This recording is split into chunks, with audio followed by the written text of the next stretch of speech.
Guys, आप सभी ने अपनी लाइफ में कभी ना कभी ट्रेन में सफर तो जरूर किया होगा, लेकिन क्या आप लोग यह बात जानते हो कि मीलों की दूरी में फैली इन पटरियों को आखिर कैसे बिछाया जाता होगा और 1 किलोमीटर के ट्रैक को बनाने में कितना समय और पैसा खर्च होता होगा, और आखिर क्यों इन दो रेलवे लाइनों के बीच में यह गैप क्यों छोड़ा जाता है। यदि आप अक्सर ट्रेन में सफ़र करते हो तो आपको यह इंटरेस्टिंग वीडियो जरूर देखनी चाहिए। तो चलिए स्टार्ट करते हैं। गाइस, क्या आप लोगों को यह पता है कि वर्ल्ड में सबसे पहले रेलवे ट्रैक आज से लगभग 200 साल पहले सन 1825 में बनाया गया था, जिस पर भाप से चलने वाले इंजन्स दौड़ते थे। लेकिन बदलती टेक्नोलॉजी के साथ साथ अब पटरियों पर fuel and electric locomotive engines तेज रफ्तार से दौड़ते हैं। हालांकि इंजन्स के साथ साथ पटरियों में भी काफी बदलाव आया है। आज के समय में रेलवे ट्रैक कंस्ट्रक्शन का काम कई एडवांस्ड मशीनों के द्वारा बड़ी तेजी से किया जाता है। इस वीडियो में हम इन एडवांस्ड मशीनों की वर्किंग को भी जानेंगे, लेकिन उससे पहले हम देखेंगे रेलवे ट्रैक बिछाने की सबसे first and most important step को, जिसकी शुरुआत बिलो दी सरफेस से की जाती है।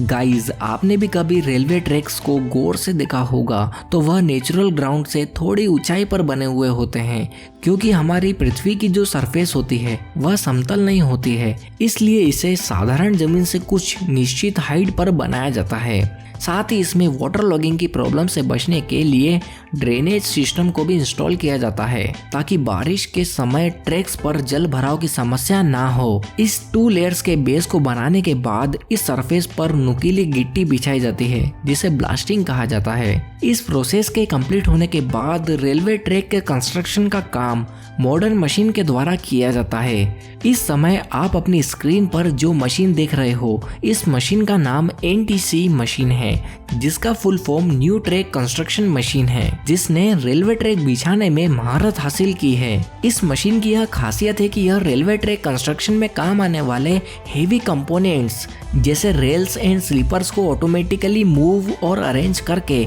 गिट्टियों की सरफेस पर बिछा देती है। यह मशीन एक दिन में लगभग 1.5 किलोमीटर तक का ट्रैक बिछा सकती है।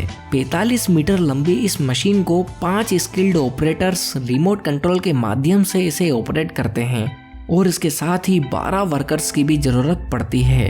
रेलवे ट्रैक बिछाने की यह one of the fastest method है, लेकिन इस मशीन को यूज करने से पहले इसे एक टाई कार से जोड़ा जाता है, जिस पर रेलवे ट्रैक कंस्ट्रक्शन में लगने वाले कंपोनेंट्स जैसे rail, sleepers and other construction equipments को लोड कर दिया जाता है। बॉटम ब्लास्टिंग कर लेने के बाद इस सरफेस पर स्लीपर्स बिछाने की बारी आती है। मैं इन स्लीपर्स की बात नहीं कर रहा हूँ, मैं बात कर रहा हूँ इन स्लीपर्स की, जिसे NTC मशीन की मदद से गिट्टियों पर बिछाया जाता है। इस मशीन को यदि आप ध्यान से देखोगे तो इस मशीन पर भी ट्रैक्स बने हुए होते हैं, जिस पर मूवेबल केबिन्स अटैच्ड होते हैं, जो कि टाई कारों पर लोडेड स्लीपर्स के बंच को उठाकर कन्वेयर बेल्ट पर रख देते हैं। एक बंच में लगभग 18 स्लीपर्स लोड रहते हैं।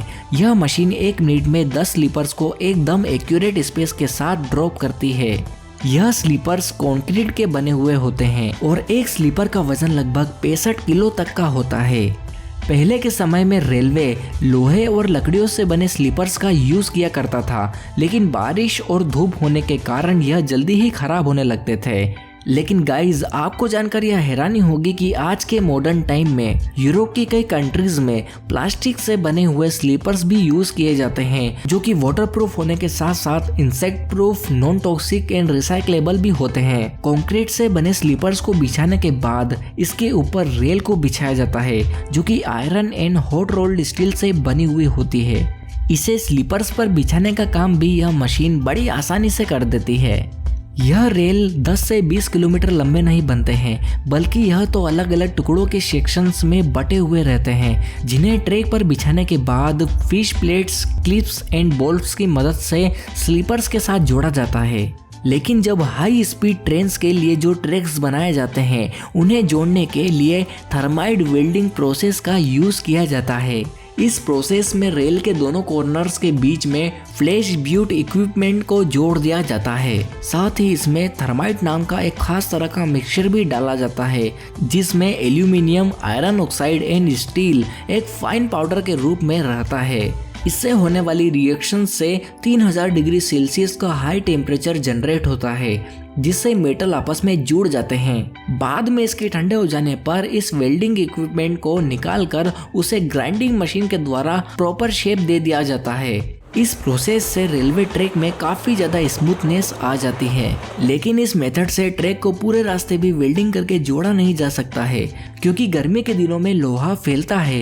यदि ट्रैक के हर सिरे की वेल्डिंग कर दी गई तो गर्मी में पटरियों की हालत मुड़कर कुछ इस तरह की हो जाएगी, जिससे रेल दुर्घटना भी हो सकती है। इसलिए यही वजह है कि कुछ जगह पर रेल को काटकर उसके बीच एक हल्का सा गैप दे दिया जाता है, और इन्हीं गैप्स के कारण हमें पटरियों से इस तरह की आवाज आती है, जो कि सुनने में काफी अच्छी लगती है। रेल को स्लीपर्स से जोड़ने के बाद इस ट्रैक पर टॉप ब्लास्टिंग की जाती है। इसके बाद इन मशीनों के द्वारा इन पत्थरों पर वाइब्रो कॉम्पैक्शन प्रोसेस की जाती है, ताकि यह पत्थर मजबूती से पकड़ बना सके। इस प्रोसेस के कंप्लीट हो जाने के बाद मॉडर्न मशीन के द्वारा ट्रैक का इंस्पेक्शन किया जाता है। अब बात करते हैं इस पर लगने वाले कॉस्ट की। रेलवे ट्रैक कंस्ट्रक्शन के टाइम केवल 1 किलोमीटर के ही ट्रैक को बिछाने में लगभग 15 से 20 करोड़ का खर्च आता है, लेकिन यदि रास्ते में पहाड़ या ब्रिज होता है तो उसकी कॉस्ट और भी ज्यादा बढ़ जाती है। उम्मीद है कि आपको यह इंटरेस्टिंग वीडियो बेहद पसंद आई होगी और आपने इस वीडियो को लाइक एंड चैनल को सब्सक्राइब भी कर दिया होगा। ओके बाय गाइस, मिलते हैं नेक्स्ट वीडियो में।